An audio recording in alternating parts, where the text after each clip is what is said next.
ما ننسخ من آية أو ننسها نأتي بخير منها أو مثلها ألم تعلم أن الله على كل شيء قدير ألم تعلم أن الله له ملك السماوات والأرض وما لكم من دون الله من ولي ولا نصير صدق اللہ العظیم۔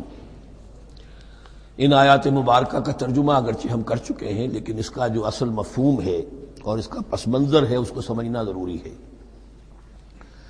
آپ کو معلوم ہے کہ اللہ کا دین آدم سے لے کر این دم تک ایک ہی ہے۔ نوح کا دین، موسیٰ کا دین، عیسیٰ کا دین، محمد کا دین صلی اللہ علیہ وسلم علیہ الصلوۃ دین ایک ہی ہے۔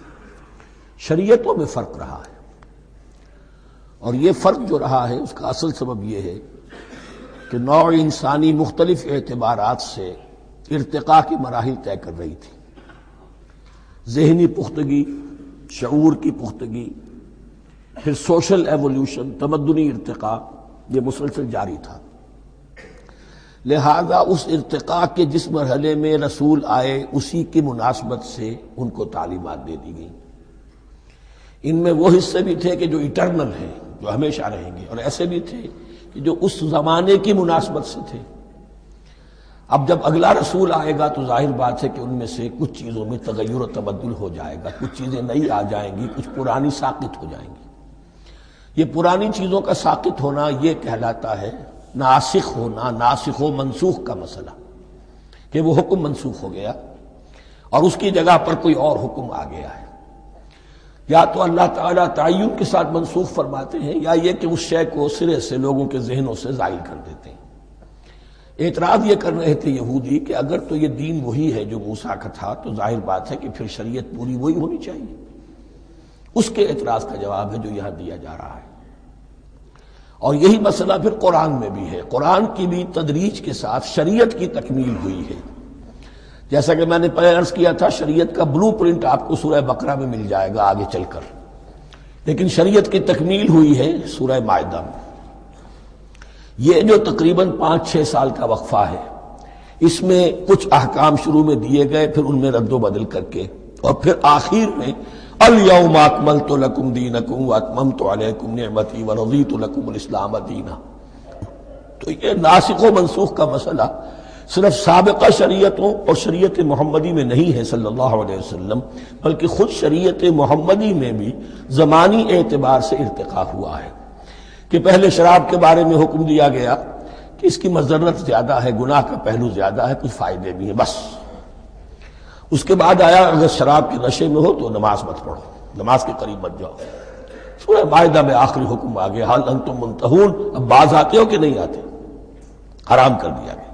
تو یہ تدریجاً ہوا ہے۔ تو ناسخ و منسوخ قرآن میں بھی ہے، اور ناسخ و منسوخ قرآن اور تورات کے مابین بھی ہے۔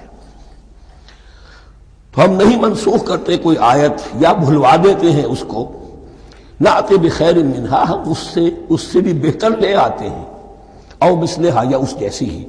علم تعلم ان اللہ علی کل شیء قدیر، اب یہ کہ یہ تو اللہ کی اتھارٹی ہے، مالک الملک وہ ہے، دین اس کا ہے، اس میں وہ جس طریقے سے چاہے کسی چیز کے اندر تبدیلی پیدا کر دے۔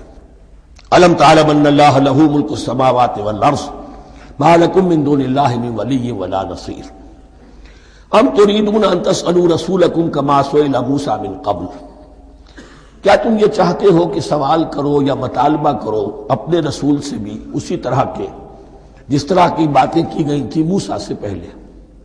مثلا ہم دیکھ چکے ہیں کہ ان سے کہا گیا کہ ہم نہیں مانیں گے جب تک کہ اللہ کو دیکھ نہ لے عیاناً، یا اسی طرح کے اور مطالبے جو حضرت موسیٰ علیہ السلام سے کیے جاتے تھے۔ یہاں مسلمانوں کو سکھایا جا رہا ہے کہ اس روش سے باز آؤ، ایسی بات تمہارے اندر پیدا نہیں ہونی چاہیے۔ وَمَن يَتَبَدَّلِ الْكُفْرَ بِالْإِيمَانِ فَقَدْ ضَلَّ سَوَاءَ السَّبِيلِ، ظاہر بات ہے ایسی حرکتیں بھی اب مسلمانوں میں سے بھی جو منافقین ان میں شامل تھے وہی کر رہے ہوں گے۔ اس لیے فرمایا کہ جو کوئی ایمان کو ہاتھ سے دے کر کفر کو لے لے گا، یعنی منافق چونکہ دو طرفہ ہوتا ہے، اب اس کا بھی امکان ہوتا ہے کہ یکسو ہو جائے کفر کی طرف، اور اس کا بھی امکان ہوتا ہے کہ بالآخر یکسو ہو جائے ایمان کی طرف۔ مذبذبین بین ذالک کی کیفیت میں جو مبتلا ہے، اس کے دو یہ امکانات ہیں۔ تو جو کفر کی طرف جا کر مستقل طور پر راغب ہو گیا اس کا ذکر ہے، ومن يتبدل الكفر بالایمان فقد ضل سواء السبیل، تو وہ تو سیدھی راہ سے بھٹک گیا۔ ود کثیر من اہل الکتاب لو یردونکم من بعد ایمانکم کفارا، اہل کتاب میں سے بہت سے لوگ ہیں جو چاہتے ہیں کہ کسی طرح لوٹا کر لے جائیں تمہیں تمہارے ایمان کے بعد، پھر کفار بنا دیں۔ یہ ایسے ہی ہے کہ جیسے کسی بلی کی دم کٹ جائے تو وہ یہ چاہے گی کہ ساری بلیوں کی دمیں کٹ جائیں تاکہ وہ کوئی علیحدہ سے نمایاں نہ رہے۔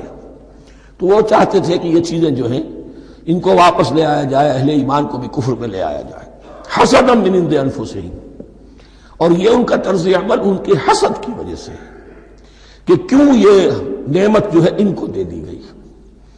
من بعد ما تبین لہم الحق، اس کے بعد کہ ان پر حق بالکل واضح ہو چکا ہے، وہ جان چکے ہیں، پہچان چکے ہیں، کسی مغالطے میں نہیں ہے، غلط فہمی میں نہیں ہے۔ فاعفوا واصفحوا، یہ بہت اہم ہے مقام۔ تو اے مسلمانوں تم معاف کرتے رہو اور صرف نظر سے کام لو۔ اس کا اصل مطلب کیا ہے؟ ابھی تو چونکہ مدنی دور کا آغاز ہو رہا ہے، ابھی کشمکش کے اور کشاکش کے اور مقابلے کے اور تصادم کے بڑے سخت مراحل آ رہے ہیں۔ چونکہ تمہارا سب سے پہلا جو محاذ ہے وہ تو کفار مکہ کے خلاف ہے، سب سے بڑھ کر وہی آئیں گے، تم پر حملے کریں گے، جنگیں ہوں گی۔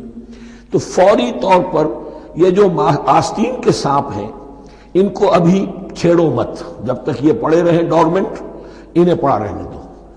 ایک وقت آئے گا، یہاں یوں سمجھیے کہ یہ حکم دیا رہا ہے فی الحال انہیں چھیڑو مت، ان کے طرز عمل کے بارے میں زیادہ توجہ نہ دو، فاعفو، معاف کرتے رہو، درگزر کرتے رہو۔ اور وصفحو کہتے ہیں، صفح کہتے ہیں ایک طرف کا، یہ صفح ہے، یہ ورق ہے، صرف نظر کر لینا، دیکھا اندیکھا کر لینا، نظر انداز کر دینا، حتی یاتی اللہ بامرہ، یہاں تک کہ اللہ اپنا فیصلہ لے آئے۔ ایک وقت آئے گا کہ پھر مسلمانوں کو غلبہ آخری حاصل ہو جائے گا، اور جب جو یہ باہر کے دشمن ہیں ان سے تم نبٹ لو گے، پھر یہ کہ ان اندرونی دشمنوں کے خلاف بھی تمہیں اب آزادی دی جائے گی کہ ان کو بھی ان کے کیفر کردار تک پہنچا دو۔ ان اللہ علی کل شیء قدیر، یقیناً اللہ ہر چیز پر قادر ہے۔ واقیموا الصلاۃ وآتوا الزکاۃ، نماز قائم رکھو، زکوٰۃ دیتے رہو۔ وما تقدموا لانفسکم من خیر تجدوہ عند اللہ، اور جو کچھ بھی تم خیر میں سے، بھلائی میں سے اپنے لیے آگے بھیجو گے، کوئی مال خرچ کر رہے ہو تو خرچ کہاں ہو گیا؟ وہ تو اللہ کے ہاں ڈپازٹ ہو گیا، جمع ہو گیا، تو ڈیوائن بینک کے اندر۔ وما تقدموا لانفسکم من خیر تجدوہ عند اللہ، اسے اللہ کے پاس پاؤ گے۔ ان اللہ بما تعملون بصیر، یقیناً جو کچھ تم کر رہے ہو اللہ اسے دیکھ رہا ہے۔ وقالوا لن يدخل الجنة الا من كان هودا او نصارى، اب دیکھیے جب یہ نئی امت اب تشکیل پا رہی ہے تو یہودی اور نصرانی جو ایک دوسرے کے دشمن تھے مسلمانوں کے مقابلے میں جمع ہو گئے، انہوں نے کہنا یہ شروع کیا، وقالوا لن يدخل الجنة، ہرگز نہیں داخل ہوگا جنت میں، الا من كان هودا او نصارى، سوائے اس کے جو یا تو یہودی ہو یا نصرانی ہو۔ جیسے ہمارے ہاں بھی ہوتا ہے، اہل حدیث کے مقابلے میں دیوبندی بریلوی جمع ہو جائیں گے، چاہے وہ آپس میں ایک دوسرے کے ساتھ جو بھی ان کا بیر ہے وہ اپنی جگہ ہے۔ اسی طریقے سے اہل تشیع کے مقابلے میں شاید اور جو ہے اہل سنت کے لوگ جمع ہو جائیں۔ تو ایک کامن اینمی جب آ جاتا ہے تو پھر یہ ہے کہ وہ لوگ جن کے اپنے اندر بڑی کنٹرڈکشنز ہیں وہ پھر ایک متحدہ محاذ بناتے ہیں۔ وقالوا لن يدخل الجنة الا من كان هودا او نصارى تلك امانيهم، یہ لفظ دوبارہ آ گیا، یہ ان کی خواہشات ہیں، من گھڑت خیالات ہیں، ان کی وشفل تھنکنگ ہے۔ قل هاتوا برهانكم ان كنتم صادقين، کہو ان سے لاؤ کوئی دلیل اگر تم سچے ہو، دلیل کتاب سے لاؤ، کہیں تورات میں لکھا ہے یہ، کہیں یہ انجیل میں لکھا ہے، جو تورات اور جو انجیل تمہارے پاس ہے اسی میں سے دکھا دو کہ یہ لکھا ہوا ہو، کہیں لکھا ہوا نہیں۔ اب یہاں پر وہ یونیورسل ٹروتھ آ رہا ہے، بلا من اسلم وجہہ للہ وہو محسن، کیوں نہیں، ہر وہ شخص کے جو اپنا چہرہ اللہ کے سامنے جھکا دے اور وہ محسن ہو، اس کا رویہ صدق پر، سچائی پر، حسن کردار پر مبنی ہو، سر کا جھکانا منافقانہ نہ ہو، جزوی نہ ہو کہ کچھ مانا کچھ نہیں مانا. بلا من اسلم وجهه للہ وهو محسن فلہ اجرہ عند ربہ، تو اس کے لیے اس کا اجر محفوظ ہے اس کے رب کے پاس. فلا خوف علیہم ولا هم يحزنون، نہ ان پر کوئی خوف ہوگا اور نہ ہی وہ حزن سے دوچار ہوں گے. یہ دوسری آیت ہے کہ جس سے کچھ لوگوں نے استدلال کیا ہے کہ ایمان بالرسالت ضروری نہیں ہے. اب دیکھیے اس کا جواب وہی ہوگا. نمبر ایک تو یہ، ہر جگہ پر ساری چیزیں بیان نہیں کی جایا کرتی. کوئی چیز کہیں بیان کی گئی، کوئی کہیں بیان کی گئی ہے. کتاب کو لینا ہے تو پوری کو پوری ایک کتاب کی حیثیت سے. دوسرا یہ کہ یہ سارا سلسلہ کرام جو ہے، جو دو بریکٹس کے مابین آ رہا ہے، اس میں پہلے سے ہے وَآمِنُوا بِمَا أَنزَلْتُ مُصَدِّقًا لِمَا مَعَكُمْ وَلَا تَكُونُوا أَوَّلَ كَافِرٍ بِهِ. تو وہ تو ضرب کھا رہی ہے اس پورے کے پورے مضامین کے سلسلے سے جو ان دو بریکٹوں کے درمیان آ رہا ہے. اب دیکھیے، ایک طرف تو ان کا کہنا یہ تھا کہ جنت میں داخل نہیں ہوگا مگر وہی جو یہودی ہو یا نصرانی ہو. اب عمل کیا ہے؟ وقالت اليہود لیست النصارى علی شیء، یہودی کہتے ہیں نصارہ کی کوئی حیثیت نہیں، کوئی بنیاد نہیں، کوئی جڑ نہیں. وقالت النصارى لیست اليہود علی شیء، اور نصارہ کہتے ہیں کہ یہود کی کوئی بنیاد نہیں، بے بنیاد لوگ ہیں، کوئی حقیقت ان کی حقانیت ہے ہی نہیں. وہم یتلون الکتاب، اور مزہ یہ ہے کہ دونوں ایک کتاب پڑھ رہے ہیں. اولڈ ٹیسٹمنٹ تو مشترک ہے یہودیوں میں اور عیسائیوں میں، یہ بہت اہم نکتہ ہے. اور جدید عیسائیت میں جو ایک بہت بڑی طاقت ابھر رہی ہے امریکہ میں، وہ ہے کہ جو یہ عیسائیت کو جیوڈائز کر رہی ہے. کیونکہ رومن کیتھولک مذہب جو تھا اس نے تو چونکہ گویا کہ سارا رشتہ توڑ لیا تھا بائبل سے، سارا اختیار پوپ کے ہاتھ میں آ گیا تھا. لیکن پروٹیسٹنٹس نے پھر بائبل کو قبول کیا. اب اس کی منطقی انتہا یہ کہ اولڈ ٹیسٹمنٹ کے اوپر بھی اب ان کی توجہ ہو رہی ہے کہ آخر یہ بھی تو ہم مانتے ہیں کہ ہماری کتاب ہے، اور اس میں جو کچھ لکھا ہے اس کو نظر انداز کیسے کر سکتے ہیں. تو حال ہی میں ہم نے جو ایک سیمینار کیا تھا امریکہ میں، جس میں ایک یہودی عالم بھی آئے تھے، ایک عیسائی بھی آئے تھے، اور مسلمانوں کی طرف سے بھی ہمارے ایک ساتھی بلال کوشل نے بات کی تھی. تو وہاں ایک یہودی عالم نے کہا کہ اس وقت اسرائیل کو سب سے بڑی سپورٹ جو مل رہی ہے وہ ان عیسائیوں سے مل رہی ہے امریکہ میں سے، کہ جو اس وقت ایونجلسٹ کہلاتے ہیں وہاں پر، اور جو ایک بڑا فرقہ بن کر ابھر رہے ہیں. بہرحال یہ ان کا طرز عمل ہے. وَهُمْ يَتْلُونَ الْكِتَابَ، اور وہ دونوں کے دونوں کتاب کے پڑھنے والے ہیں. كَذَلِكَ قَالَ الَّذِينَ لَا يَعْلَمُونَ مِثْلَ قَوْلِهِمْ، اسی طرح کہا تھا ان لوگوں نے کہ جو کچھ بھی نہیں جانتے انہی کی سی بات کہی تھی، یعنی یہ اشارہ ہے مشرکین مکہ کی طرف. فاللہ یحکم بینہم یوم القیامت فیما کانوا فیہ یختلفون، تو اللہ تعالیٰ فیصلہ کر دے گا ان کے مابین قیامت کے دن ان تمام باتوں کا جن میں کہ یہ اختلاف کر رہے تھے. ومن اظلم ممن منع مساجد اللہ ان یذکر فیہا اسمہ وسعی فی خرابہا. اب دیکھیے یہاں جو بقیہ یہ آیات آ رہی ہیں، اگرچہ خطاب تو ہے وہ بریکٹس کے مابین، خطاب میں بنی اسرائیل، لیکن اب یہاں کچھ ریفرنسز اہل مکہ کی طرف شروع ہو گئے ہیں، اور اس کے بعد سے حضرت ابراہیم کا تذکرہ آئے گا، پھر تحویل قبلہ کا ذکر آئے گا. تحویل قبلہ میں ظاہر بات ہے کہ وہ قبلہ جو ہے وہ مشرکین مکہ کے قبضے میں تھا اس وقت. اس حوالے سے ریلیونٹ کچھ مضامین جو ہیں اس کی تمہید باندھی جا رہی ہے. یہ ساری تمہید ہے جو آگے آنے والا مضمون ہے تحویل قبلہ، جو علامت تھی اس بات کی کہ اب وہ سابقہ امت مسلمہ معزول کر دی گئی اور نئی امت محمد صلی اللہ علیہ وسلم اس مقام پر نصب کر دی گئی، انسٹال کر دی گئی. اس کے حوالے سے جو مسئلے اٹھیں گے اسی لیے قال الذین لا یعلمون مثل قولہم، میں نے عرض کیا کہ یہ مشرکین مکہ کی طرف اشارہ ہے. ومن اظلم ممن منع مساجد اللہ یذکر فیہا اسمہ، اس سے بڑھ کر ظالم کون ہوگا جو اللہ تعالیٰ کی مسجدوں سے لوگوں کو روکے کہ وہ اس میں اس کا نام لے سکے.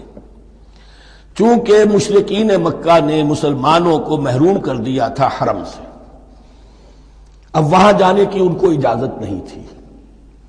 سن 6 میں حضور گئے بھی ہیں، تب بھی یہ کہ صلح حدیبیہ ہو گئی، واپس آنا پڑا، عمرہ کرنے کی اجازت نہیں ملی. سن 7 میں پھر ہوا ہے. تو یہ 7 برس بہت شاہ گزرے ہیں محمد الرسول اللہ صلی اللہ علیہ وسلم اور اہل ایمان پر. اب یہاں ذکر ہو رہا ہے ان کا، قریش کا۔ وَمَنْ أَظْلَمُ مِمَّنْ مَنَعَ مَسَاجِدَ اللَّهِ أَن يُذْكَرَ فِيهَا اسْمُهُ وَسَعَىٰ فِي خَرَابِهَا، اور وہ اس کی تخریب میں لگے ہوئے ہیں۔ یہ خراب تخریب سے اسی سے بنا ہے۔ یہ تخریب دو طرح کی ہوتی ہے، ایک ظاہری تخریب ہوتی ہے، کسی مسجد کو گرا دینا، اور ایک ظاہری نہیں باطنی معنوی ہوتی ہے۔ وہ جو تخریب ہے وہ یہ ہے کہ توحید کی بجائے اسے شرک کا اڈا بنا دیا ہے۔ وہ تو دنیا کے بت قدوں میں پہلا وہ گھر خدا کا، ہم اس کے پاسباں ہیں، وہ پاسباں ہمارا، 360 بت رکھ دیے گئے اس گھر میں لا کر، جو ابراہیم نے تعبیر کیا تھا توحید خالص کے لیے۔ وَسَعَىٰ فِي خَرَابِهَا، یہ لفظ ذرا نوٹ کر لیجئے، یہ ایک حدیث میں بھی آیا ہے، بڑی دلدوز حدیث ہے، اور میں چاہتا ہوں کہ آپ اسے ذہن میں رکھیں۔ حضور نے فرمایا یوشک ان یاتی علی الناس زمان، اندیشہ ہے کہ لوگوں پر یعنی میری امت پر ایک زمانہ ایسا بھی آ جائے گا، اب گنتے جائیے، لا یبقى من الاسلام الا اسمہ، اسلام میں سے اس کے نام کے سوا کچھ نہیں بچے گا، ولا یبقى من القرآن الا رسمہ، قرآن میں سے اس کے رسم الخط، الفاظ اور حروف کے سوا کچھ نہیں بچے گا۔ اسی کی اللہ تعالی نے ضمانت دی ہے، یہ محفوظ رہے گا رسم عثمانی۔ مساجدہم عامرۃ، ان کی مسجدیں آباد تو بہت ہوں گی، وہی خراب من الہدی، ہدایت سے خالی ہو جائیں گے۔ یہ خراب کے لفظ سے ہی خراب من الہدی، وعلماؤہم شر الناس تحت ادیم السماء، اور ان کے علماء آسمان کی چھت کے نیچے کی بدترین انسان ہیں۔ من عندہم تخرج الفتنۃ وفیہم تعود، فتنہ انہی کے اندر سے برآمد ہوگا، انہی میں گھس جائے گا، یعنی ان کا کام فتنہ انگیزی، مخالفت، جنگ و جدال، بھڑکانا، اپنے اپنے فرقے کے لوگوں کے جذبات کو بھڑکاتے رہنا اور مسلمانوں کے اندر اختلافات کو ہوا دینا، یہی ان کا کام رہ جائے گا۔ آج جن کو ہم علماء کہتے ہیں ان کی عظیم اکثریت اس کیفیت سے دوچار ہو چکی ہے۔ جب مذہب اور دین پیشہ بن جائے تو کوئی خیر اس میں باقی نہیں رہتا۔ یہ دین اور مذہب پیشہ نہیں تھا، اسلام میں کوئی پیشوائیت نہیں، اسلام میں کوئی پاپائیت نہیں، اسلام میں کوئی برہمنزم نہیں، اسلام تو ایک کھلا، ہر شخص کتاب اللہ پڑھے، ہر شخص عربی سیکھے، ہر شخص کو امامت کے قابل ہونا چاہیے، ہر شخص اپنی بچی کا نکاح خود پڑھائے، ہر شخص اپنے والد کا جنازہ خود پڑھے۔ یہ جو ہم نے پیشہ بنا لیا ہے اور پھر انہیں پیسے دیتے، ظاہر بات ہے کہ پھر اس پیشے کے اندر تو پیشے میں عیب نہیں، رکھیے نہ فرہاد کو نام، پھر تو پیشہ میں تو جو کچھ پیشہ ورانہ چشمکیں ہوتی ہیں اور جو خباثتیں ہوتی ہیں وہ آتی ہیں۔ لیکن ساتھ ہی یہ بات واضح رہے کہ علماء حق سے دنیا خالی نہیں ہوگی، علماء حق بھی ہیں، لیکن کسی کے ماتھے پر لکھا ہوا نہیں ہوتا کہ یہ علماء حقانی میں سے اور یہ علماء سو میں سے ہے۔ باقی یہ صحیح بات ہے کہ اکثریت ادھر جا چکی ہے، ورنہ امت کا بیڑا غرق نہ ہوتا، سیدھی بات۔ جو بیڑا غرق ہوا ہے تو آخر کوئی سبب ہے۔ اولئک ما کان لهم ان يدخلوها الا خائفین، ایسے لوگوں کو تو سوائے اس کے ان کا کوئی مقام نہیں ہے کہ انہیں داخل ہونے کی بھی اجازت نہیں ہونی چاہیے اس میں، یعنی اللہ کی مسجدوں میں، مگر خوف زدہ ہو کر، ڈر کر۔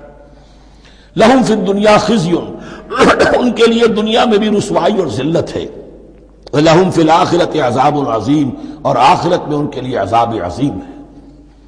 وللہ المشرق والمغرب، اب دیکھیے تمہید ہو رہی ہے تحویل قبلہ کے لیے۔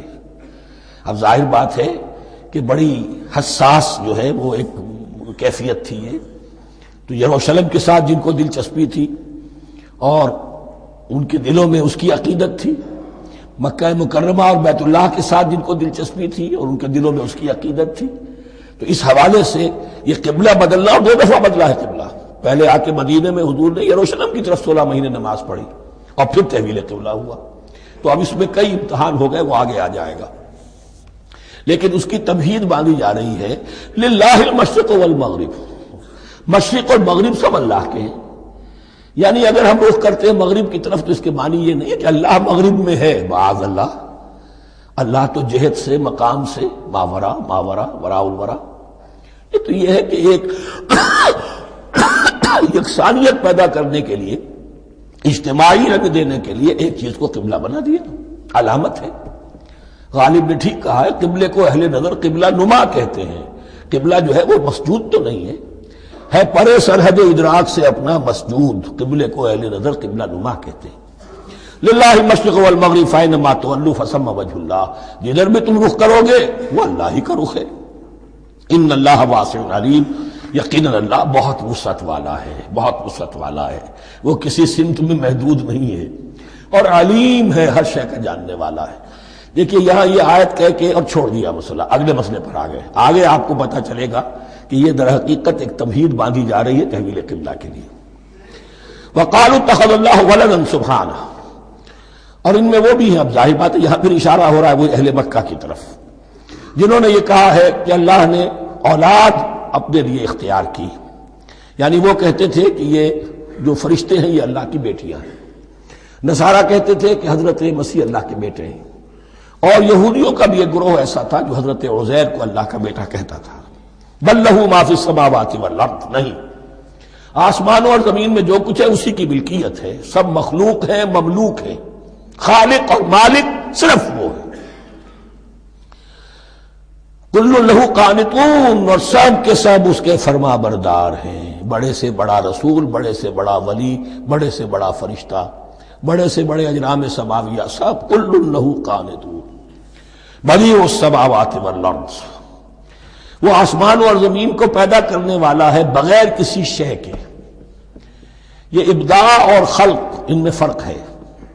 ابداع، بلکہ شاہ ولی اللہ دہلوی نے حجت اللہ البالغہ کا جو پہلا چیپٹر ہے اس کو یہی 3 عنوان دیے ہیں۔ اللہ تعالیٰ کے افعال بنیادی طور پر 3 ہیں، ابداع، خلق، تدبیر۔ ابداع ہے جسے انگریزی میں کہتے ہیں کریشن ایکس نہیلو، عدم محض سے کچھ بنا دیا، کچھ نہیں تھا اور بنا دیا، کن فیکون، یہ ابداع ہے۔ خلق ہے اب ایک چیز سے دوسری چیز بنانا، گارے سے انسان بنایا، یہ تخلیق ہے، آگ سے جن بنا، یہ تخلیق ہے، نور سے فرشتے بنا، یہ تخلیق ہے۔ تو ابداع بدیع وہ ہے کہ جس نے نئی چیز، اسی لیے بدعت ہمارے ہاں کہلاتی ہے وہ شے جو دین میں نہیں تھی اور خواہ لا کے شامل کر دی گئی، جس کی کوئی جڑ بنیاد دین میں نہیں ہے، وہ بدعت ہے۔ اس سے یہ لفظ بدیع السماوات والارض، وَإِذَا قَضَىٰ أَمْرًا فَإِنَّمَا يَقُولُ لَهُ كُن فَيَكُونُ، اس کی شان تو یہ ہے کہ جب وہ کسی معاملے کا فیصلہ کر لیتا ہے تو بس کہتا ہے کہ ہو جا، اور وہ ہو جاتی ہے۔ وَقَالَ الَّذِينَ لَا يَعْلَمُونَ لَوْلَا يُكَلِّمُنَا اللَّهُ وَتَأْتِينَا آیَةٌ، اور کہا ان لوگوں نے جو علم نہیں رکھتے، یہاں پھر وہی مشرکین مکہ کی طرف روئے سخن ہے، کیوں نہیں بات کرتا ہم سے اللہ، اور کیوں نہیں کوئی لے آتا ہمارے پاس کوئی نشانی۔ یہ میں عرض کر چکا ہوں، یہ مضمون جو ہے کہ ان کا مطالبہ تھا بہت شدت کے ساتھ کہ کوئی معجزے ویسے ہی دکھاؤ جیسے تم کہتے ہو کہ عیسیٰ نے دکھائے تھے، موسیٰ نے دکھائے تھے، تو ہمارے یہ مطالبے پورے کر دو، ہم مان لیں گے۔ یہ ذکر آئے گا سورہ انعام میں اور پھر سورہ بنی اسرائیل میں۔ کذالک قال الذین من قبلہم مثل قولہم، اسی طرح کی باتیں جو لوگ ان سے پہلے آئے تھے وہ بھی کہتے رہے۔ تشابہت قلوبہم، ان کے دل ایک دوسرے سے مشابہ ہو گئے ہیں۔ قد بینا الآیات لقوم یوقنون، اور ہم نے تو اپنی آیات کو واضح کر دیا ہے ان لوگوں کے لیے جو یقین کرنا چاہیں۔ انا ارسلناک بالحق بشیرا ونذیرا، اے نبی ہم نے آپ کو بھیجا ہے حق کے ساتھ بشیر اور نذیر بنا کر۔ بنیادی حیثیت آپ کی یہ ہے کہ آپ اہل حق کو بشارت دیں، فراح و ریحان و جنت نعیم، فسلام لک من اصحاب الیمین، یہ بشارت دیجیے۔ اور جو غلط راستے پر جائیں، کفر کریں، منافقت میں مبتلا ہوں، ملحد ہوں اور بدعملی کریں، ان کو آپ خبردار کر دیجئے کہ جہنم ان کے لیے تیار کر دی گئی ہے۔ آپ کا کام دعوت ہے، ابلاغ ہے، تبلیغ ہے، نصیحت ہے۔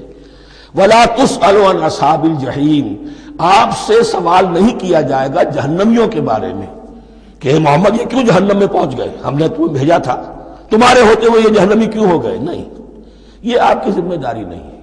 کون جنت میں جانا چاہتا ہے، کون جہنم میں جانا چاہتا ہے، یہ آدمی کا اپنا فیصلہ ہے۔ آپ کا کام ہے کہ حق کو واضح کر دیں، ہاں وضاحت میں کمی نہ رہ جائے، حق واضح ہو جائے، کوئی اشتباہ نہ ہو، بالکل مبرہن ہو جائے، واضح ہو جائے، بس یہ ذمہ داری آپ کی ہے، اس سے زیادہ نہیں۔ یہ مسئولیت جو ہوتی ہے، انسان اگر اپنی اصل مسئولیت سے زیادہ ذمہ داری اپنے سر پر ڈال لے تو اس سے بھی بہت بڑی بڑی گمراہیاں پیدا ہوتی ہیں۔ اور اس کا جو تذکرہ ہو رہا ہے بڑی گمراہی تو معاذ اللہ وہ تو ہمارے حوالے سے ہوتی ہے۔ ہمارے ہاں کی بہت سی جماعتیں جو ہیں اسی طرح کی غلطیوں کی وجہ سے وہ غلط راستوں پر پڑ گئی، پوری تحریکیں برباد ہو گئی۔ لیکن یہاں بھی حضور کا معاملہ کیا ہو رہا تھا کہ حضور چاہتے تھے کہ کسی طرح یہ علماء یہود ایمان لے آئے۔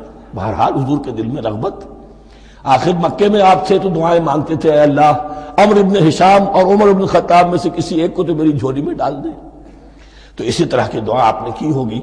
فرمایا وَلَن تَرْضَىٰ عَنكَ الْيَهُودُ وَلَا النَّصَارَىٰ حَتَّىٰ تَتَّبِعَ مِلَّتَهُمْ۔ اے نبی کسی مغالطے میں نہ رہیے، ہرگز راضی نہیں ہوں گے آپ سے نہ یہ یہودی اور نہ نصرانی جب تک کہ آپ پیروی نہ کریں ان کی ملت کی۔ لہذا امید منقطع کر لیجیے، اس لیے کہ زیادہ امید ہو تو مایوسی ہو جاتی ہے۔ اقبال نے بہت خوب کہا ہے بندہ مومن کے بارے میں، جس کی امیدیں قلیل جس کے مقاصد جلیل۔ مقصد اونچا لیکن امید قلیل رکھیے، اللہ چاہے گا تو ہو جائے گا، نہیں چاہے گا تو میرا کام تو اپنی حد تک اپنا فرض ادا کر دینا ہے۔ اس سے زیادہ کی جو ہے خواہش اپنے دل میں پالیں گے، کسی اجرت پسندی میں گرفتار ہو جائیں گے، کہیں دائیں بائیں ہک اور کرک کے ذریعے سے کہیں پہنچنے کی کوشش کریں گے اور اپنے آپ کو بھی برباد کر دیں گے۔ لن ترضى عنك اليهود ولا النصارى حتى تتبع ملتهم قل ان هدى الله هو الهدى، کہہ دیجئے دیکھو ہدایت تو ہے اللہ کی ہدایت۔ وَلَئِنِ اتَّبَعْتَ أَهْوَاءَهُمْ، اور اے نبی آپ بھی کان کھول کر سن لیں، اگر آپ نے ان کی خواہشات کی پیروی کی، یہاں ہم جوڑ دیں گے الفاظ بالفرض بفرض محال، اگر آپ نے ان کی خواہشات کی پیروی کی کہ کچھ چلو لے دو کر معاملہ کر لو، کچھ ان کی بات مانو، کچھ اپنی بات منوا لو۔ یہ مکے میں بھی قریش کی طرف سے بھی آیا تھا کہ کچھ اپنی بات منوا لیجئے، کچھ ہماری بات کمپرومائز کیجئے۔ اب ظاہر بات ہے کہ یہاں اب یہود کے ساتھ یہی معاملہ ہے۔ وَلَئِنِ اتَّبَعْتَ أَهْوَاءَهُمْ بَعْدَ الَّذِي جَاءَكَ مِنَ الْعِلْمِ مَا لَكَ مِنَ اللَّهِ مِنْ وَلِيٍّ وَلَا نَصِيرٍ، اور اگر بفرض محال آپ نے پیروی کی ان کی خواہشات کی، اس کے بعد کہ آپ کے پاس علم آ چکا تو نہیں ہوگا کوئی بھی اللہ کے مقابلے میں آپ کے لیے کوئی مددگار یا حمایتی۔ معاذ اللہ معاذ اللہ، حق کی تلوار بڑی ننگی ہے، اور یہاں اللہ کا عدل یہ فرد سے فرد تک بدلتا نہیں ہے، نہ امت سے امت کی طرف بدلے گا۔ قوم اور کسی اور قوم سے ایک معاملہ، کسی دوسری قوم سے کوئی اور معاملہ نہیں۔ اللہ کے اصول ہیں، اللہ کے قوانین ہیں، اس کی فطرت ہے، فطرت اللہ التی فطر الناس علیہا۔ پھر یہ کہ اس کی سنت ہے، لن تجد لسنت اللہ تحویلا ولن تجد لسنت اللہ تبدیلا۔ الذین آتیناہم الکتاب یتلونہ حق تلاوتہ، وہ لوگ کہ جنہیں ہم کتاب دیتے ہیں وہ اس کی تلاوت کرتے ہیں جیسا کہ اس کی تلاوت کا حق ہے۔ اس پر میں نے اپنے کتابچے میں بحث کی ہے، تلاوت کا اصل حق کیا ہے۔ مسلمانوں پر قرآن مجید کے حقوق نامی کتابچہ، اب یہاں پہ تفصیل سے بیان کرنے کا وقت نہیں ہے، لیکن ایک بات جان لیجئے کہ تلاوت کا لفظ جو قرآن کے لیے قرآن نے اختیار کیا یہ بڑا ذو معنیین ہے۔ تلا یتلو ہم اسے بھی کہتے ہیں پڑھنا، اور تلا یتلو کسی کے پیچھے پیچھے چلنے کو کہتے ہیں۔ والشمس وضحاها والقمر اذا تلاها، سورج کے بعد پیچھے آتا ہے چاند۔ تو یتلو کے معنی کیا ہے؟ when you are reading the book you are following the text۔ بعض لوگوں کو دیکھا ہوگا انگلی ان کی چلتی ہے ساتھ ساتھ، وہ بیچارے جو زیادہ ماہر نہیں ہیں تو تاکہ نگاہ ادھر سے ادھر نہ ہو جائے، ایک سطر سے دوسری سطر پر نہ پہنچ جائے، انگلی بھی ساتھ ساتھ پھیرتے ہیں، تو فالوئنگ دی ٹیکسٹ۔ لیکن اس تلاوت کا اصل حق کیا ہوگا؟ جب آپ اس کتاب کو فالو کریں، اسے اپنا امام بنائیں، اس کے پیچھے چلیں، اس کا اتباع کریں، اس کی پیروی کریں، جس کی کہ دعا ہم کرتے ہیں وَاجْعَلْهُ لَنَا إِمَامًا وَنُورًا وَهُدًى وَرَحْمَةً، تو اللہ تو بنائے گا ہمارا امام اس کو اسی وقت جب کہ ہم فیصلہ کر لیں کہ ہم اس کتاب کے پیچھے چلیں گے۔ الذین آتیناہم الکتاب یتلونہ حق تلاوتہ اولئک یؤمنون بہ۔ جو اللہ کی کتاب کی تلاوت کا حق ادا کرے اور اس کی پیروی بھی کرے، وہی ہیں جو اس پر ایمان رکھتے ہیں۔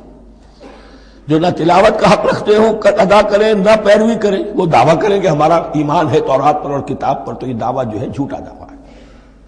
میں وہ حدیث آپ کو سنا چکا ہوں، ما آمن بالقرآن من استحل محارمہ، جس شخص نے قرآن کی کسی حرام کردہ شے کو اپنے لیے حلال کر لیا، اس کا قرآن پر کوئی ایمان نہیں۔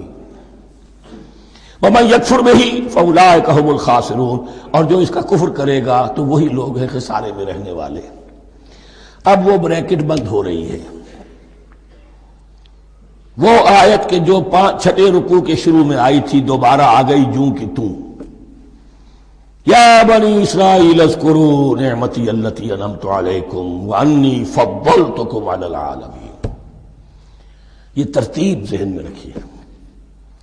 اور دوسری آیت بھی جو کہ تو صرف یہ ہے کہ ترتیب تھوڑی سی بدلی ہے، بریکٹ یوں بناتے ہو تو اس کی چونچ ادھر ہوتی ہے تو اس کی چونچ ادھر ہوتی ہے، تو اسی طریقے سے ذہن میں رکھیے کہ دوسری آیت کی ترتیب تھوڑی سی بدل دی درمیانی، اور وہ بھی درمیان میں چونچ والا معاملہ جو ہوتا ہے۔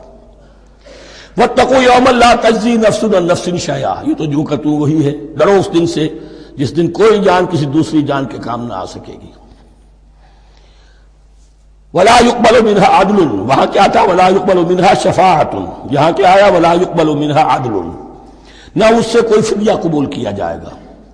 وَلَا تَنفَعُهَا شَفَاعَةٌ، یہ شفاعت بعد میں لے آئے، عدل پہلے لے آئے، وہاں شفاعت پہلے ہے عدل بعد میں، بس یہ تبدیلی ہے۔ وَلَا هُمْ يُنصَرُونَ، اور یہ پھر جو کا تو وہی جو پہلی آیت میں تھا، جو چھٹے رکوع کی دوسری آیت ختم ہوئی، نہیں انہیں کوئی مدد مل سکے گی۔ یہ جو حصہ تھا جو تقریباً 10 رکوعوں پر مشتمل تھا، سورہ بقرہ کے 18 رکوع کہ جن میں روح سخن ہے سابقہ امت مسلمہ کی طرف، 4 رکوع بڑے عموم کے حامل تھے، لیکن بین السطور وہاں بھی اشارے موجود تھے، روح سخن جو تھا وہ بنی اسرائیل کی طرف۔ 10 رکوعوں میں صراحت کے ساتھ ساری گفتگو انہی سے ہے، الا یہ کہ ایک جگہ مسلمانوں سے خطاب کر لیا، کچھ آخر میں اہل مکہ کا تذکرہ بھی ہو گیا۔ اب اس کے بعد ذکر شروع ہو رہا ہے حضرت ابراہیم علیہ السلام کا، وہ بات سمجھ لیجئے کہ کیا وجہ ہے اس کی۔ دیکھیے حضرت ابراہیم کی نسل کی یہ 2 شاخیں چلی، ویسے تو 3 ہیں، عام طور پر لوگوں کے علم میں ہے کہ 2 بیویاں تھیں، حضرت ہاجرہ سے حضرت اسماعیل پیدا ہوئے، بڑے تھے، حضرت سارہ سے حضرت اسحاق، ان کے بیٹے یعقوب، یعقوب کے 12 بیٹے بنی اسرائیل۔ حضرت اسماعیل کو حضرت ابراہیم نے آباد کیا خانہ کعبہ کے پاس لا کر، بواد غیر ذی زرع، تو وہاں یہ جو ہے ایک نسل چلی۔ لیکن نبوت جو ہے حضرت ابراہیم کے بعد حضرت اسماعیل کو تو ملی، اس کے بعد مسلسل یوں سمجھیے کہ تقریباً 3000 کا فصل ہے سالوں کا کہ کوئی نبوت اس شاخ میں نہیں آئی۔ نبوت کا سلسلہ چلا دوسری شاخ میں، حضرت یعقوب، حضرت اسحاق، حضرت یعقوب، حضرت یوسف، چلتے جائیے، اور پھر حضرت موسیٰ اور عیسیٰ سے شروع ہو کر حضرت موسیٰ اور ہارون سے شروع ہو کر حضرت عیسیٰ اور یحییٰ تک 1400 برس مسلسل۔ اگرچہ تیسری شاخ بھی تھی، بنو قطورہ کہلاتے، تیسری اہلیہ آپ کی تھی قطورہ، بنی قطورہ میں سے ان کی اولاد بڑی کثیر تھی، ان میں سے ایک مدین تھے، مدین یا مدیان، ان میں حضرت شعیب کی بعثت ہوئی تھی۔ حضرت شعیب بھی حضرت ابراہیم کی نسل میں سے ہیں، لیکن بنی مدیان میں سے۔ بہرحال اب چونکہ حضور کی بعثت ہوئی بنی اسماعیل میں، ادھر بنی اسرائیل ہیں، ان سے یہ خطاب ہو رہا ہے سابقہ امت مسلمہ، اور اب یہ امامت الناس منتقل ہونے والی ہے بنی اسرائیل سے بنی اسماعیل کو۔ تو اب اگر اس انتقال کے وقت نقل، اگر وہ جو کامن فیکٹر ہے اس کا تذکرہ کیا جائے تو بات آسان ہو جائے گی۔ ابراہیم ہی تو جد امجد ہے نا تمہارے، تم یعقوب کی اولاد ہو، ٹھیک ہے، لیکن یعقوب کس کے بیٹے تھے؟ اسحاق کس کے بیٹے تھے؟ ابراہیم کے۔ تو یہ دوسری نسل میں تو ابراہیم ہی کی ہے۔ اس حوالے سے ان کے لیے سہل بنایا جا رہا ہے کہ بات کو سمجھو، یہ صرف یہ ہے کہ 2 پیڑھی اوپر جا کر مل گئے اور اللہ خیر سنا۔ اور حضرت ابراہیم نے خانہ کعبہ کی تعمیر کی، اور اسے اب مرکز بنانا ہے اہل توحید کا، لہذا یہ ساری گفتگو اب شروع ہو رہی ہے۔ 4 رکوع اب وہ ہے 15ویں سے شروع ہو کر 18ویں تک، جن کا اصل مضمون ہے تحویل قبلہ۔ وَإِذِ ابْتَلَىٰ إِبْرَاهِيمَ رَبُّهُ بِكَلِمَاتٍ فَأَتَمَّهُنَّ، اور ذرا یاد کرو جب ابراہیم کو آزمایا اس کے رب نے بہت سی باتوں میں. میرا ایک کتاب چاہے حضرت ابراہیم کی شخصیت پر، حج اور عید الاضحیٰ اور ان کی اصل روح، اور اس میں ایک تحریر ہے، ایک تقریر ہے. جو تحریر ہے وہ مجھے بہت پسند ہے کہ کیسے کیسے امتحان آئے ہیں حضرت ابراہیم علیہ السلام پر. فَأَتَمَّهُنَّ، اب یہ ایک جملے میں ایک پوری داستان ہے. اس نے ان سب کو پورا کیا، سب میں پاس ہو گیا، ہر امتحان سے کامیابی کے ساتھ with flying colors ہر امتحان سے نکلے. قال انی جاعلک للناس اماما، تب ہم نے کہا اے ابراہیم اب میں تمہیں نوع انسانی کا امام بنانے والا ہوں. قال ومن ذریتی، انہوں نے کہا اور میری نسل کے بارے میں بھی یہ وعدہ ہے کہ نہیں؟ قال لا ینال عہد الظالمین، فرمایا میرا یہ عہد ظالموں سے متعلق نہیں ہوگا.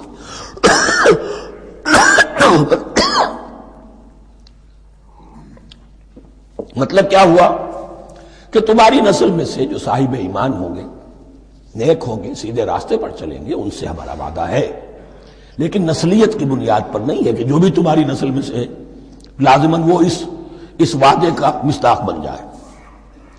وَإِذْ جَعَلْنَا الْبَيْتَ مَثَابَةً لِلنَّاسِ وَأَمْنًا، اور یاد کرو جب کہ ہم نے گھر کو، اپنے گھر کو، بیت اللہ کو قرار دے دیا لوگوں کے لیے زیارت کی جگہ، لوٹ کے آنے، لوٹ کر آؤ، حج کرو.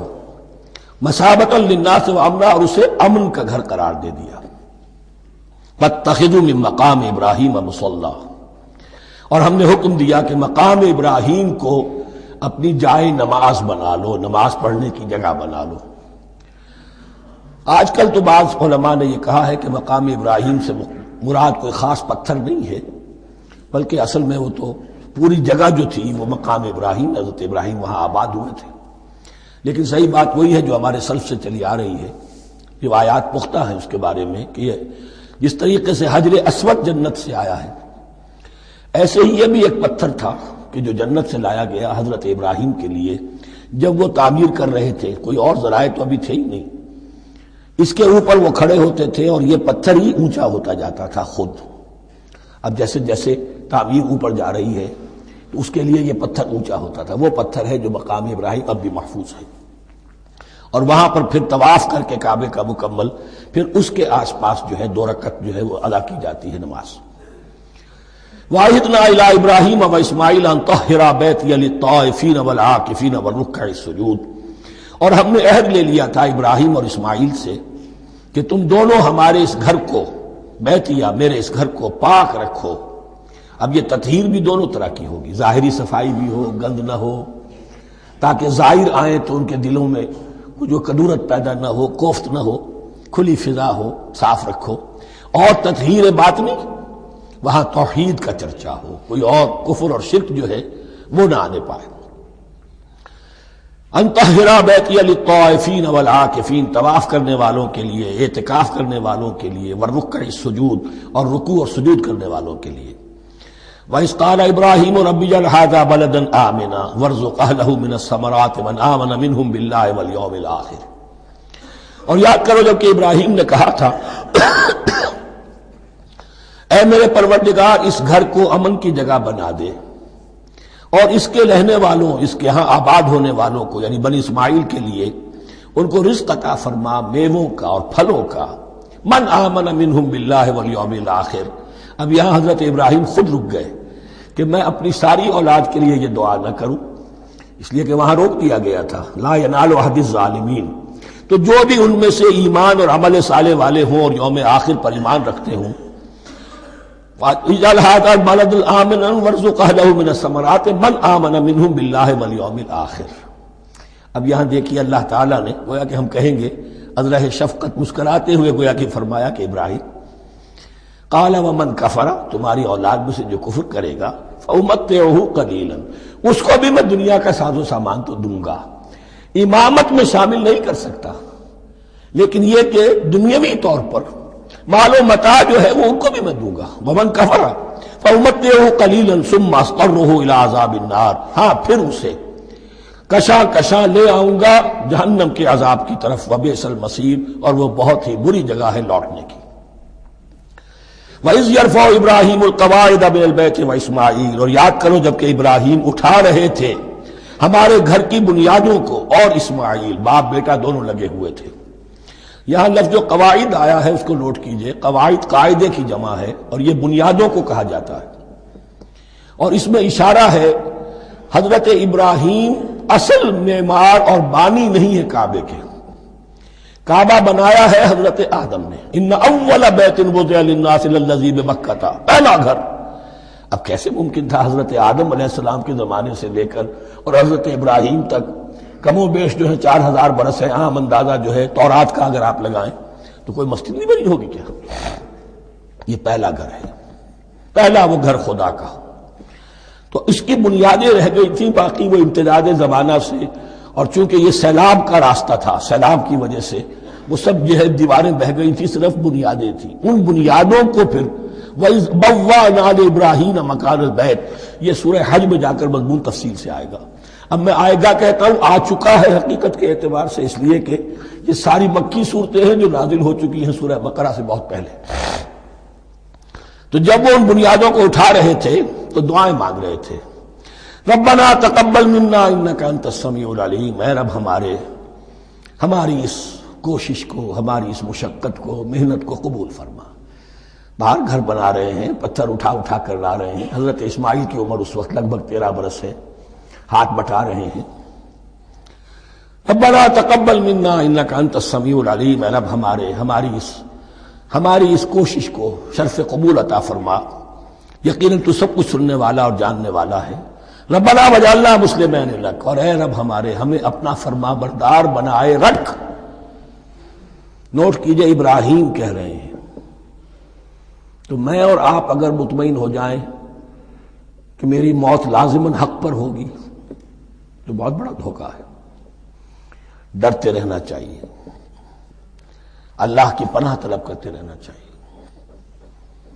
ربنا وجعلنا مسلمین لک، اے اللہ ہم دونوں کو اپنا فرما بردار بنائے رکھ، ومن ذریتنا امۃ مسلمۃ لک، اور ہم دونوں کی نسل میں سے اٹھائیو برپا کی جو ایک امت جو تیری فرما بردار امت ہو۔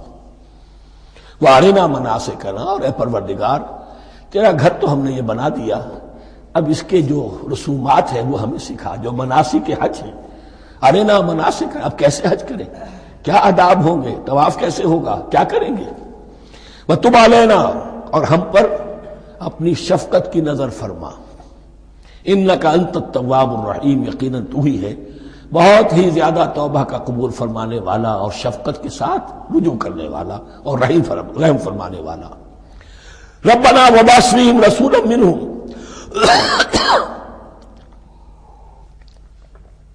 اور اے ہمارے پروردگار ہماری اس نسل میں، اب چونکہ ہماری نسل مراد ہے بنی اسماعیل، بنی اسرائیل اسماعیل کی نسل میں سے تو نہیں ہے نا، یہاں دونوں کی نسل سے مراد ہے تو وہ بنی اسماعیل۔ ہماری اس نسل میں اٹھائی ہو ایک رسول انہی میں سے، باہر کا نہ ہو، کوئی مغایرت کا، اجنبیت کا پردہ حائل نہ ہو۔ وہ کیا کرے، یتلو علیہم آیاتک، تیری آیات ان کو پڑھ کر سنائے، وَيُعَلِّمُهُمُ الْكِتَابَ وَالْحِکْمَةَ، اور صرف سنائے نہیں، تعلیم دے انہیں کتاب اور حکمت کی۔ صرف سنا دینا تو بہت آسان کام ہے، سکھانا، تعلیم دینا، دلوں میں بٹھانا، اور حکمت، وَيُزَكِّيهِمْ، اور ان کو پاک کرے، ان کا تزکیہ کرے، ان کے دلوں میں تیری محبت اور آخرت کی طلب کے سوا کوئی طلب باقی نہ رہنے دے۔ انک انت العزیز الحکیم، یقیناً پروردگار تو ہی ہے زبردست اور کمال حکمت والا۔ وَمَن يَرْغَبُ عَن مِّلَّةِ إِبْرَاهِيمَ إِلَّا مَن سَفِهَ نَفْسَهُ، اور ایسا شخص کون سا ہوگا جو ابراہیم کے طریقے سے منہ موڑے۔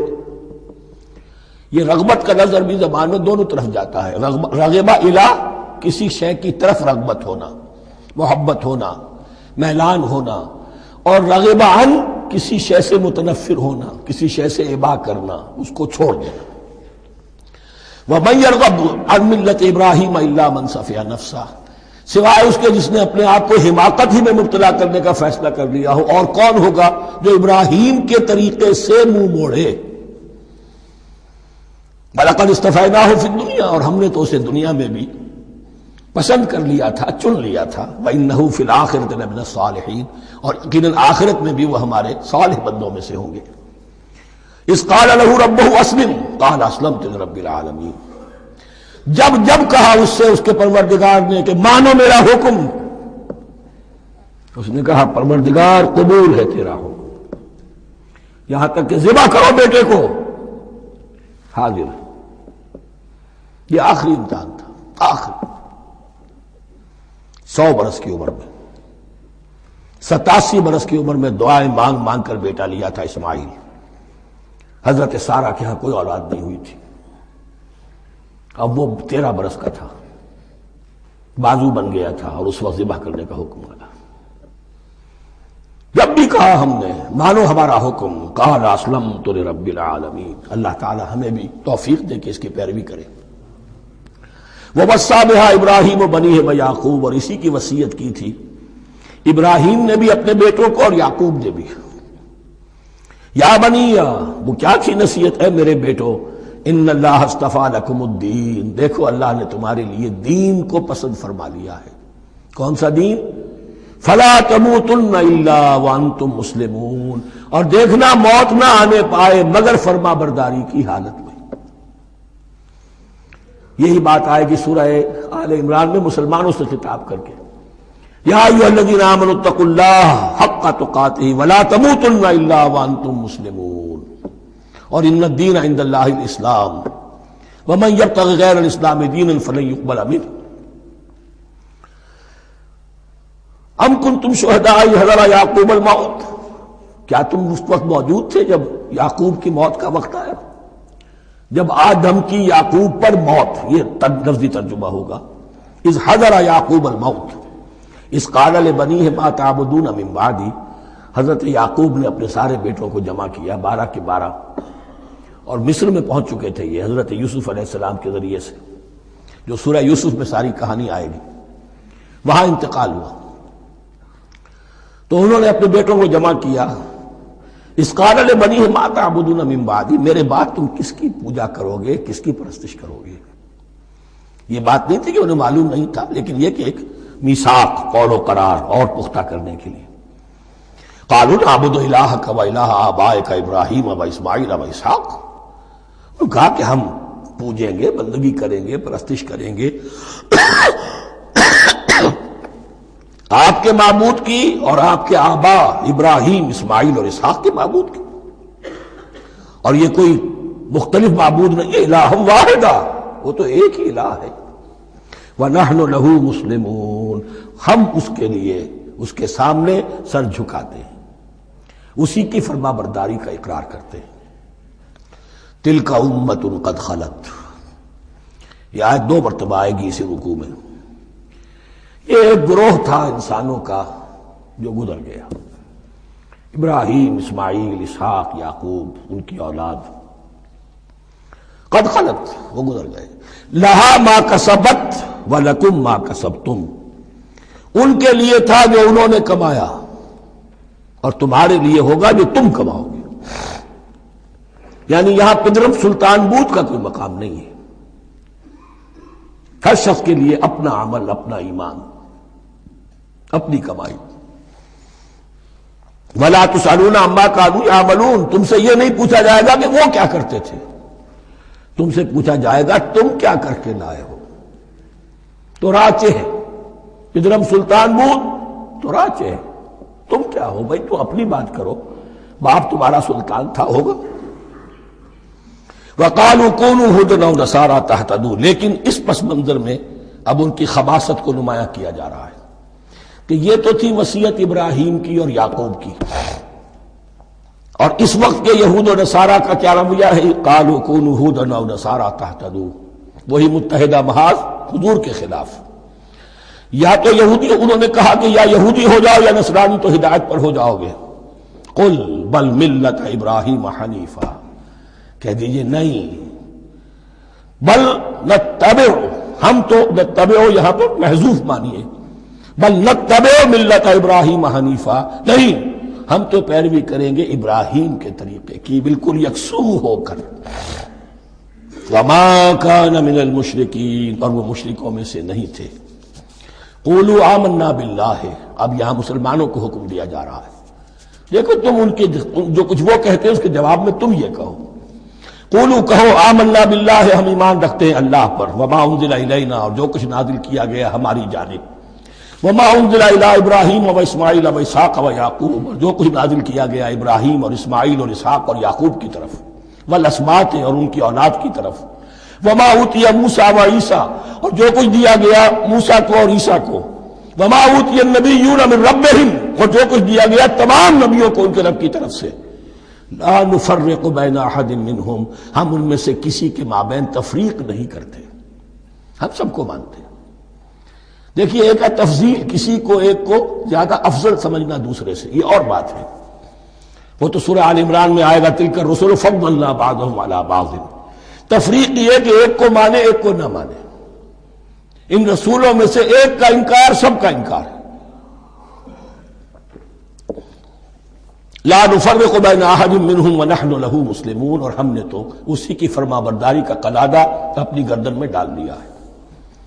فَإِنْ آمَنُوا بِمِثْلِ مَا آمَنْتُمْ، پھر اے مسلمانوں اگر یہ بھی ایمان لائیں یہود اور نصارہ بالکل اسی طرح جیسے تم ایمان لائے ہو، نو کمپرومائز،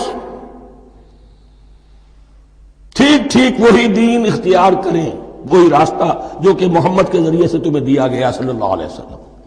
فَإِنْ آمَنُوا بِمِثْلِ مَا آمَنْتُمْ بِهِ فَقَدْ اهْتَدَوْا، تب وہ ہدایت پر ہوں گے. وَإِنْ تَوَلَّوْا، اور اگر وہ پیٹھ موڑ لے، فَإِنَّمَا هُمْ فِي شِقَاقٍ، تو اس کے معنی یہ ہے کہ وہ زدم زدہ میں اور دشمنی کے اندر وہ مبتلا ہو چکے ہیں. فَسَيَكْفِيكَهُمُ اللَّهُ، تو اے نبی آپ کے لیے ان کے مقابلے میں اللہ کافی رہے گا، آپ فکر نہ کریں. آپ کسی کمپرومائز کی دعوت کی طرف توجہ ہی نہ دیں. کچھ دو کا معاملہ سوچیں بھی نہ، ان کی مخالفتوں سے آپ مرعوب نہ ہوں، ان کی دھمکیوں کا کوئی اثر نہ لیں. فَسَيَكْفِيكَهُمُ اللَّهُ، اللہ کافی رہے گا آپ کے لیے ان سب کے مقابلے میں. وَهُوَ السَّمِيعُ الْعَلِيمُ، اور یقیناً وہ سب کو سننے والا اور جاننے والا ہے.